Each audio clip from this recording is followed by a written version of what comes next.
Good afternoon friends. So आता round 3ची allotment आलेली आहे, बरोबर आहे. आणि मला वाटतं राऊंड 1, 2 किंवा 3 याच्यामध्ये आपल्याला कोणतं ना कोणतं कॉलेज लागलं असणार आहे, राईट. तर आता राऊंड 3 नंतर काय करायचं आहे, इथं मी तुम्हाला सांगेल. सगळ्यात पहिली प्रायोरिटी, आतापर्यंत आपण राऊंड 1, राऊंड 2 याला आपण काय केलं, 1,000 रुपये देऊन बेटरमेंट केली, ठीक आहे. आता आपल्याला राऊंड 3 ला बेटरमेंट करायची नाहीये. आपल्याला इथं लॉग इन मध्ये काय करायचं ते मी सांगणार आहे. ते आपल्याला फ्रीज करायचंय आणि त्याच्यानंतर कॉलेजला जाऊन रिपोर्ट करायचंय ओरिजिनल डॉक्युमेंट्स आणि आपल्या कॅटेगरीची पूर्ण फीस. ही जी पूर्ण फीस आहे ती जमा करायची आहे आणि ती जमा करून आपल्याला फायनल ऍडमिशन करून घ्यायचंय आणि मग स्पॉट राऊंडचा विचार करायचा आहे, राईट. सो आत्ता तरी आपलं पहिलं टार्गेट काय असलं पाहिजे की आपल्याला जे कुठलं कॉलेज मिळाले त्याच्यामध्ये ऍडमिशन घेणं. याची डेडलाईन आहे 9 तारीख आणि 8 आणि 9 ला कॉलेजेस चालू आहेत. 8 ला पण चालू आहेत, 9 ला पण चालू आहेत. सो इथं बघूया, बी बीटेक आहे. सो तुम्हाला माहिती आहे तुम्ही ऑलरेडी रजिस्टर केलेलं आहे, बरोबर आहे. सो तुम्ही इथं ऑलरेडी रजिस्टर मध्ये जायचंय आणि त्या ठिकाणी तुमचा EN ID जो आहे तो EN ID टाकायचा आहे.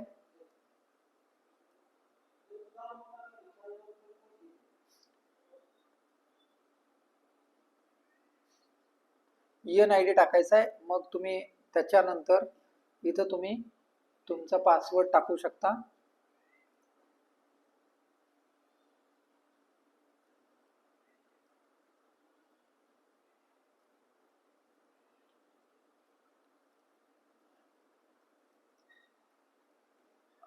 पासवर्ड मी इथं टाकलेला आहे.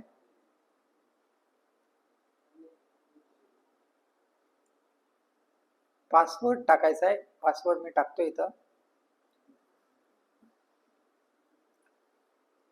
एक लक्षात घ्या, तुमचा OTP. सो इथं तुम्हाला आता दिसेल कॅन्डिडेटचं नाव दिसेल, इथं तुमचं स्टेटस दिसेल, not admitted till now, current allotment दिसेल, राईट. मी इथं थोडंसं खाली बघितलं तर इथं तुम्हाला एक स्टेप दिसते, ती इनकम्प्लीट दिसते, बरोबर आहे. तर इथंच मी तुम्हाला अजून सांगेल की या ठिकाणी कुणाचे डॉक्युमेंट्स जर असतील, काही अपलोड करायचे बाकी असतील किंवा रिसिप्ट अपलोड केली असेल तर इथं caste validity, non creamy layer, EWS apply करायचाही ऑप्शन आलेला आहे. आणि जिथं आपण व्हेरिफिकेशन केलं होतं ते लोक आपल्याला काय करतील, आपलं डॉक्युमेंट अप्रूव्ह करतील, राईट. त्याच्यानंतर इथंच एक ऑप्शन दिसतंय तुम्हाला, pre request for cancellation of option, म्हणजे आपल्याला एखादं घेतलेलं ऍडमिशन ऑनलाईन कॅन्सल करता येतंय, राईट. हा पण एक महत्वाचा ऑप्शन आहे. इथं आपण करू शकतो, आपल्याला कॉलेजच्या हातापाया पडायची गरज नाहीये. कट ऑफ डेट पर्यंत करू शकतो. आता आपण इथं बघूया, इथं हे डॉक्युमेंट अपलोड करायचंय आणि मग कॉलेजला जायचंय. सो इथं मी ही जी स्टेप आहे इनकम्प्लीट, त्याला मी कंप्लीट करतोय. सो इथं मला येतंय. सो इथं बेटरमेंट ऑप्शन नाहीच आहे, म्हणजे याचा अर्थ एंड आहे प्रोसेस. इथं लक्षात घ्या, डेडलाईन बघा, ती 9 तारखेला 3 वाजेपर्यंत. बरेच जण 9 तारखेला जातील 5 वाजेपर्यंत, नाही, हे तुम्हाला 9 तारखेला 3 वाजेपर्यंत करायचंय. मी म्हणेल आजच करून टाका, वाट बघत बसू नका, बरोबर आहे. इथं जातोय मी, फ्रीज अँड प्रोसीड करतोय. आता फ्रीज आणि प्रोसीड करताना मला पासवर्ड परत एकदा मला टाकावा लागणार आहे.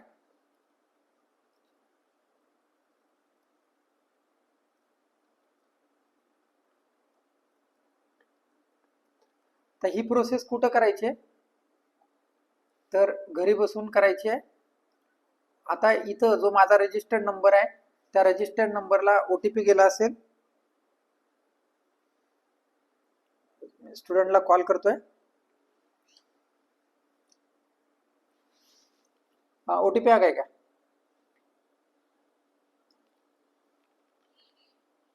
Three 84009, right. सो आता इथं बघा की तुम्हाला या ठिकाणी काय झालेलं आहे, प्रिंट सीट ऍक्सेप्टन्स फॉर्म, हा फॉर्म घेऊन जायचा आहे तुम्ही. इथं चांगली गोष्ट अशी आहे की या फॉर्म मध्ये तुम्हाला जे कुठलं कॉलेज आहे लेटेस्ट त्या माणसाचा कॉन्टॅक्ट नंबर दिलेला आहे आणि तो जो माणूस आहे त्या माणसाचा कॉन्टॅक्ट नंबर दिलाय, त्यांना कॉन्टॅक्ट करायचंय. आता फॉर एक्झाम्पल सिंहगड कॉलेज आहे तर यांना कॉन्टॅक्ट करायचंय. कॉन्टॅक्ट केल्यानंतर फीचा मोड काय असेल, डिमांड ड्राफ्ट असू शकतो, काही कॉलेजेस कॅश ऍक्सेप्ट करतील, काही नेट बँकिंग करतील, पण नेट बँकिंग प्रिफर्ड मोड आहे, ओके. सो तुम्ही ह्याची प्रिंट काढायची. आता ही तुमचं हे अलॉटमेंट लेटर म्हणजे फ्रीज केलेलं अॅक्नॉलेजमेंट, फ्रीज केलेलं म्हणजे मला इथं तुम्हाला काय म्हणायचंय, अलॉटमेंट लेटर वेगळं असणार आहे. म्हणजे जिथं तुम्ही काहींना राऊंड 1 ला लागलं होतं तर तुम्ही तिथं राऊंड 1 अलॉटमेंट मध्ये जाऊन ती प्रिंट काढायची. ओके. आणि याची PDF घ्यायची आणि सोबतच जे डॉक्युमेंट्स आपण अपलोड केले होते ते सगळे अपलोड केलेले डॉक्युमेंट जे आहेत ते घेऊन कॉलेजला रिपोर्ट करायचे. ओरिजिनलची फीस पे करायची. ओके. म्हणजे तुमची जी कॅटेगरी असेल त्याची फी पे करायची आणि फीस पे केल्यानंतर मग स्पॉट राऊंडला जायचंय. आता मी तर सांगेल स्पॉट राऊंडच्या वॅकन्सी 10 तारखेला येणार आहेत. तुम्हाला तुमच्याकडे ऑप्शन फॉर्म आहे. फॉर एक्झाम्पल आता हा कॅन्डिडेट आहे, बरोबर आहे. आता आपण याचा ऑप्शन फॉर्म बघूया. आता याला सिंहगड वडगाव कॉलेज लागलंय, बरोबर आहे. सो इथं त्याला दिसतंय की कॉलेज कोणतं लागलंय, सिंहगड वडगाव. तर त्यानं काय केलं पाहिजे की लगेच COEP ला जायचं नाहीये स्पॉट राऊंडला.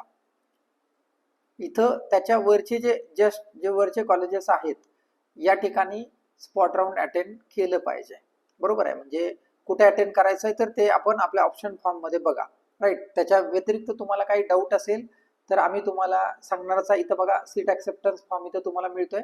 हा तुमचा सीट ऍक्सेप्टन्स फॉर्म आहे, राईट. इथं आहे तुमचं ऍप्लिकेशन मेरिट नंबर वेगळा असतो, बरोबर आहे.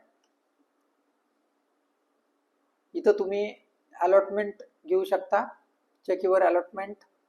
Okay. Seat acceptance already confirm म्हणून तुम्हाला तो ऑप्शन दिसत नाहीये, आय होप. ठीक आहे. आता मी याला लॉग आउट करतो, राईट. आणि त्याच्या व्यतिरिक्त 2 गोष्टी सांगतात. थर्ड राऊंडला जाण्यासाठी ऍडमिशन घेणं कंपल्सरी, स्पॉट राऊंडला जाण्यासाठी ऍडमिशन कन्फर्म करायचंय आपल्याला. म्हणजे एक सीट आपली कन्फर्म होणार आहे, राईट. त्याच्यानंतर 10 तारखेला सीट मॅट्रिक्स येईल वॅकंट सीटची, राईट. तर हा मी थोडासा लेंदी व्हिडिओ बनवतोय.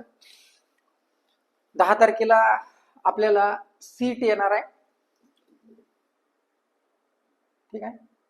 10 तारखेला आपली सीट मॅट्रिक्स येणार आहे. 10 लाच COEPचा राऊंड आहे, राईट. इतर जे कॉलेजेस आहेत त्या कॉलेजेसचे डिटेल आपल्या ग्रुपला येतीलच. तुम्हाला काही अडचण आली तर तुम्ही कॉन्टॅक्ट करू शकता.